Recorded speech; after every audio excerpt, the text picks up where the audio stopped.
네, 이어서 슬기로운 투자 생활 함께 하도록 하겠습니다. 보다 안정적으로 수익을 가져가고 싶으신 분, 좀 더 장기적으로, 네, 이제 장기적인 투자를 생각하시는 분들을 위한 코너죠.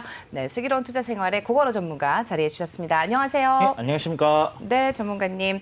오늘은 보다 좀 특별하게, 네, 많은 분들이 좀 관심을 가져보면 좋은 종목을 또 가져오셨다고요. 네, 그렇습니다. 네. 그 매일 아침 식사는 못해도 그 우유 한 잔 정도 마시고 집은 나선 적이 많으실 겁니다. 아, 그럼요. 예, 그 매일 우유 한 잔 어떠실지 오늘 한번 해보겠습니다.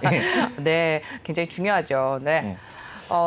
우리 또 아이들 혹은 이렇게 뭐 출산을 하게 되면은 꼭 분유를 먹이거나 이제 뭐 하는 경우도 이제 매일 아니면 남양이잖아요. 네. 그렇습니다. 네. 꼭 업계 순위가 관심을 어떻게 가져야죠. 되죠? 매일 료비? 업계 순위가 이제 남양하고 지금 최근에 매출액 기준으로 말씀드리자면 남양을 뛰어넘었다고 얘기가 나오고 있습니다. 그러니까 서울우유가 제일 크고 그 다음에 네. 메일이나 남양이나 거기서 업적뒤치하고 업적뒤치하는 있는 상황입니다. 아무래도 최근에 그 남양이 악재가 좀 있다 보니까 매일 반사적 이익으로 그 메일 쪽에 이미지가 좋아지는 결과도 있었고요. 네. 메일에서 또 폴바셋이라는 그렇죠. 네. 그렇습니다. 그 커피 브랜드 하고 있죠? 폴바셋 같은 경우는 따로 이제 분사를 해가지고 따로 그런가요? 하고 있습니다. 아, 지금. 네. 아, 매일- 폴바셋은 메일유업에 소속된 게 아니고 하고 있는데 그거에서 따로 이제 사업부를 분할해가지고 그게 그러니까 메일홀딩스 소속입니까? 어떻게 되어 있습니까? 지금 보면 제가 한번 봤는데 네. 아마 그 어디지? 그러면 잠깐만요. 이제 매출 지금 자체가 매출 자체가 매일 지금 유업으로 잡히진 치지 않는군요. 않는다. 네, 맞습니다. 아, 네. 왜냐면 포인트가 그 같이 연동이 되더라고요. 아, 그래요? 네, 그렇죠. 그래서 네, 저도 폴바셋 굉장히 좋아하는데 그 폴바셋 네. 파는 아이스크림이 이제 상하목장 거라고 네, 알고 그렇죠. 있어요. 선생님이 너무 좀 많이 맛있어요. 아십니다. 네. 비싸지 않나요? 비싸더라도 그만한 저는 가치를 하고 있기 때문에 저는 네. 커피 마시기보다 거기 가서 아이스크림 먹습니다. 맞아요. 네, 예. 저도 그렇거든요. 그래서 이제 간단히 말씀드리자면 이 메일유업이라는 회사가 그 정부와 민간 주주인 진한 김영국 선생님과의 가히 50대 50을 출자해가지고 1969년에 그 낙농 가공으로 설립되었습니다. 네. 예, 한국 낙농 설립되었고요. 1972년에는 일본 모리나가의 기술 제휴로 분유를 생산하기 시작했고요. 그리고 그 이듬해에는 그 상공 낙농 유업 사명 변경이었습니다. 예. 그때부터 이제 매일 우유를 생산하기 시작하였고요. 그리고 80년대에는 그때 매일 유업으로 사명 변경이었습니다. 네. 예. 99년에는 그 농수산물 유통공사 가진 35.7%의 지분을 그 대주주 뭐 김용부 회장도 25년 넘겨가지고 민영화를 하면서 코스닥에서 상장하였고요. 17년에는 유제품 가공 부분이 매일 유업이라는 사명으로 분사되었고 그 구법인은 그 지주사로 전환되고 매일 홀딩스가 되었습니다. 저거 두고 말이 많던데 그러니까 메일홀딩스가 말하자면 어떤 메일유업에 원래 좀 해야 될 일을 갖다가 갖고 간다 뭐 이런 얘기들도 있던데 어떻습니까? 실제로 뭐 갖고 와도 이런 말도 있었고 여러 가지 말이 있던 사실입니다. 근데 네. 사실인데 사실상 제 사업 구조를 제가 좀 보면 지금 그 메일 홀딩스가 가지고 있는 부분은 그 상하농원이라고 이제 그 계열사 상하농원 테마파크 공방 제품 브랜드라든지 네. 그쪽 부분을 담당하고 있고 메일 유업은 그 밑에 근데 이제 제품 셀렉슨가 하는 게 메일홀딩스가 갖고 갔다는 그런 불만들이 가끔 올라오던데 아닌가 보죠? 예, 이번에 안 그래도 지금 현재 주주총회 진행 때인데 네네. 이 메일 셀렉스 부분을 R&D 부분과 판매 부분을 따로 해서 그 물적 분할로 이번에 승인 이제 이결을 하고 있는 중입니다. 아마 오늘부터 이제 그 분할 될 거 시작하고 이쪽 부분만 집중적으로 키우겠다라는 전략으로 볼 수 있겠습니다. 예, 그러면 메일유업의 주식을 갖고 있는 사람들은 셀렉스가 떨어져 나가는 거네요? 그렇습니다. 그래서 이제 지속적으로 말씀 한번 드리자면 예, 일단 실적에 대해서 먼저 말씀드리겠습니다. 그 2분기 영업이익은 전년 대비 24% 정도 증가했는데요. 그 최근 그 저출산에 인해서 분유 수비가 줄어들었습니다. 그렇죠. 예, 많이 들었을 네. 겁니다. 그 대신 그 건기식 건강기능식품의 판매가 좋았고 그리고 신규 고마지 품목인 곡물 우유라든지 치즈 판매가 좋았다. 그리고 상하목장이 한 10% 정도 성장을 해왔습니다. 이런 게 결의를 해가지고 3분기에도 매출액과 영업이익은 전년 동기 대비 앞으로 상승할 것이다라고 예측하고 있습니다. 건기식으로 나오는 게 뭐가 있죠? 셀렉스라든지 아무래도 이제 약간 좀 말씀드리자면 뭐 일반적으로 건강기능식품이라고 말씀드리잖아요. 네. 그다음에 프로틴 같은 거 단백질. 프로틴? 예. 네. 요즘 이제 뭐 안 그래도 뭐 헬스장이라든지 그래서 그 유제품 프로틴을 많이 먹는데 그런 식품이라든지 아니면은 또 그 우리 어르신분들 네. 그 식사를 잘 못하시는 분들 뭐 있잖아요. 유동식이나 그런 걸로 이제 네. 먹고 있습니다. 예.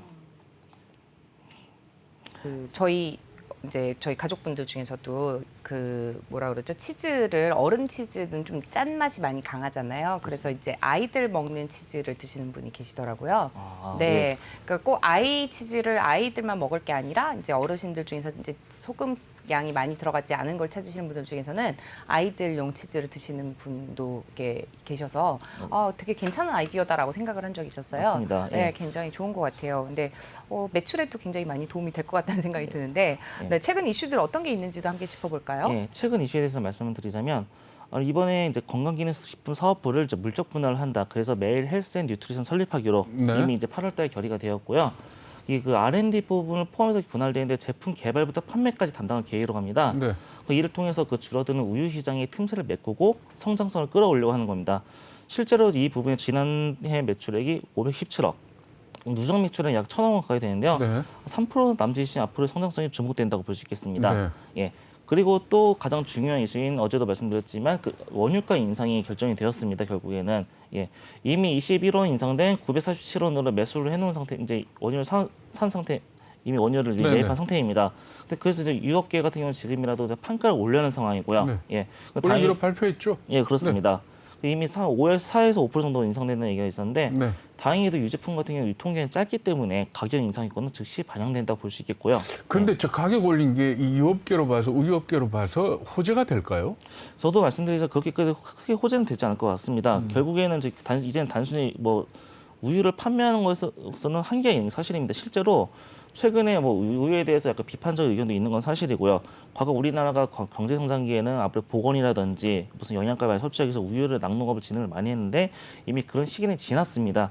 세계적으로 유럽이나 미국 선진국 같은 경우는 우리가 먹는 생우유 같은 판매는 줄어드는 대신 기능성 우유라든지 가공우유의 판매량이 늘어나고 있는 상황입니다. 뭐 일부 기사들 볼 것 같으면은 이번에 그 우유값 올리고 난 뒤에 차라리 직구로 해외 우유 먹겠다라는 그런 것도 나오던데 예. 오히려 저 유업계로 봐서는 이번에 가격 인상이 좀 어떻게 본다면은 악재가 될 수도 있지 않을까 싶은데 어떻게 보세요? 예, 저도 이제 그 악재된다 생각하는데 네. 단지 근데 우유만 이제 이번에 올리는 것이 아니라 네. 우유로 파생되는 다른 뭐 빵이라든지 그런 거 가격도 올라갈 테고 네. 더불어 최근에 좀 뉴스를 확인해봤는데 다른 음료수 가격도 이번에 지금 8% 정도 인상한다 얘기가 있었습니다. 그렇죠. 평균적으로 어차피 음료수는 사람들이 먹기 때문에 그렇게까지 이제 크게 와닿지는 않을 것이다라고 판단될 수 있겠고요. 예.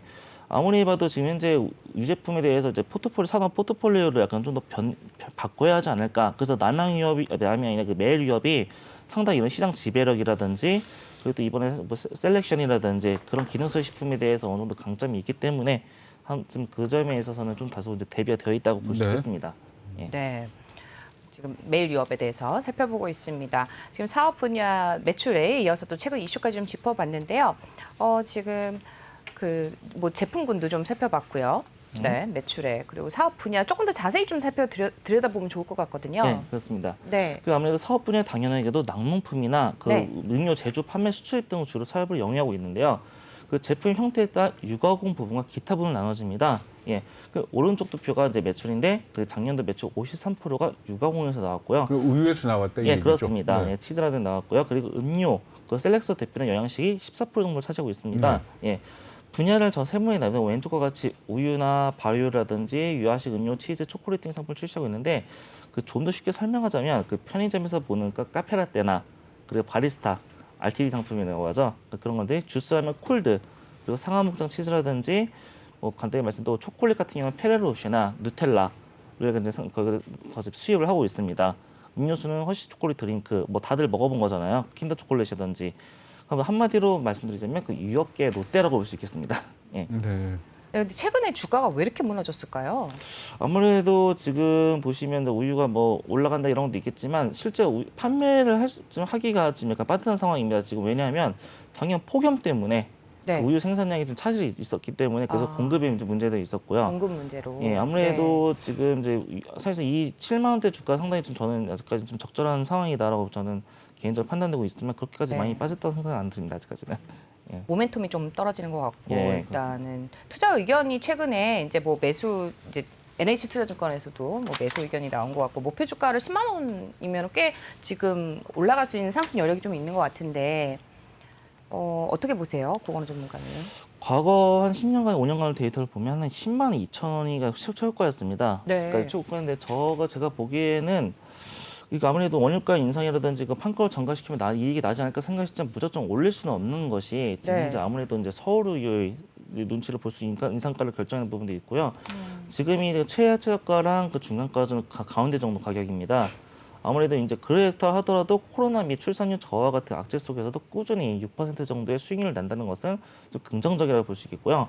크게 오르지도 않고 내리지도 않지만 앞으로 건기시 성장하고 그리고 중국과 아시아 시장, 베트남 같은 시장의 그 분유 수출 규모에 따라서 실적 개선이 좀 다소 이루어질 것이라면 한 8만 정도까지 진입할 수 있지 않을까라는 생각도 하고 있습니다. 그러니까 건기식 전체가 이 분할되는 건 아니죠. 예, 그 부분 그 R&D랑 판매 부분 그 전체라고 R&D와 판매 네. 부분만 이제 제조랑 다 분할되고 있고요. 네. 예. 그래도 이제 분유라는 부분 같은 경우는 이제 아무래도 개도국이라든지 수출의 수요가 아직도 있기 때문에 건재하기 때문에 근데 그 가격 경쟁력이 있나요, 우리나라 게?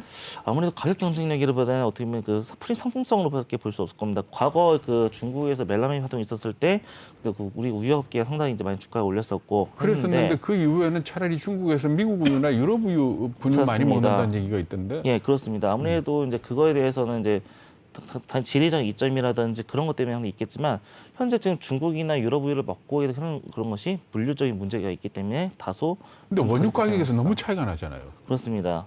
그 원유 가격의 차이가 날 수밖에 없지만 그래도 이거 저는 이제 제가 보기에는 다소 틈새 시장을 공략한 추세로 가지 않을까 싶습니다. 일단. 예.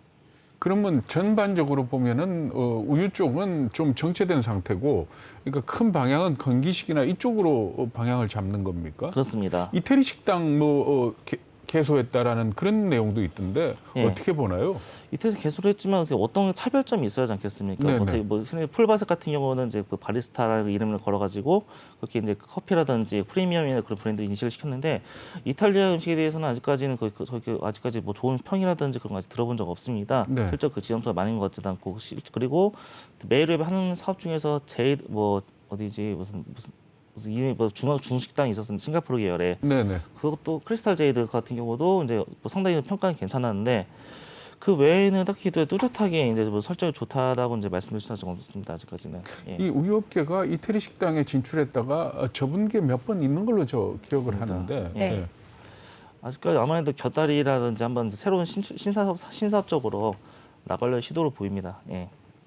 아마도 그 신사업 쪽 하시는 분이 저랑 코드가 맞으시는 것 같아요. 저는 메일업에서 하시는 사업 분야에서 하는 모든 게 다 입에 네, 맞더라고요. 그렇습니다. 네, 일단은 뭐 포인트에 대해서 좀 잘 짚어주신 것 같고요. 목표 주가도 확인을 해봤습니다. 또 다른 뭐 혹시 리스크가 있을까요? 이 밖에 고건우 전문가가 보시기에. 아무래도 네. 이제 리스크라고 하면 그 유제품의 가격대 관련된 거 있죠. 사실상 네. 그 우리 유제품이라는 것은 지금 현재 보시면 그 낙농진흥법에 따라서 그 이미 생산자 중심의 그렇죠. 위치도 있습니다. 근데 그걸 지금 바꾸겠다는 거 아닙니까? 바꾸겠다는 겁니다. 네. 근데 그 아무래도 낙농 농가들의 반발도 심한 상황이고요.